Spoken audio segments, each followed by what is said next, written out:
Hello বন্ধুরা, নমস্কার। আমি তোমাদের ছোটা ভীম। তোমরা নিশ্চয়ই দেখেছিলে আমার দিল্লি যাওয়ার ব্লগটা। আজকে আমি যাচ্ছি আর একটা স্পেশাল জায়গায়, নর্থ সিকিম। জার্নিটা একটু লম্বা কিন্তু ভিউটা নেক্সট লেভেল।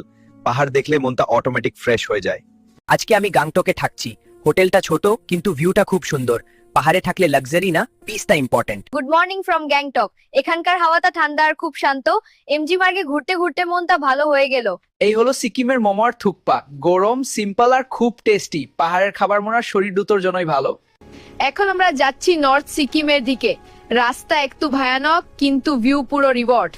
আজকে আমি লাচেনে থাকছি। হোমস্টেটা খুব সিম্পল কিন্তু লোকজন খুব ভালো। এখানে রাতে খুব ঠান্ডা পড়ে। এই হলো গুরুদংমার লেক। এখানে এসে কথা বলাও মনে হয় বেশি হয়ে যায়। নেচারের পাওয়ার এখানে ফিল করা যায়। বকেন পাহাড়ের খাবার সিম্পল হই, কিন্তু এই সিম্পল খাবারে আসলি টেস্ট। এই হলো ইউমথ্যাং ভ্যালি। এখানে আসলে মনে হয় যেন ছবির মধ্যে চলে এসেছি। ক্যামেরা দিয়ে সব ধরা যায় না। ঠান্ডার মধ্যে এই হট স্প্রিংটা একদম হেভেন। ট্রাভেলে বডিও রেস্ট চাই, আমাদের ধোলাকপুরা এসব নেই। এই আমার ফার্স্ট বার এরকম স্নো চুটকি আসলে ভালো হতো। ঠান্ডা কিন্তু মজা অনেক স্নোম্যান বানাই। একা ঘুরতে আসা মানে নিজের সাথে টাইম কাটা।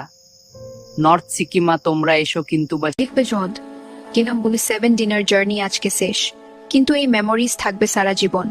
আমার north Sikkim 7 day solo travel blog যদি ভালো লেগে থাকে, লাইক, শেয়ার আর সাবস্ক্রাইব করো। নেক্সট ব্লগে আবার দেখা হবে। নমস্কার।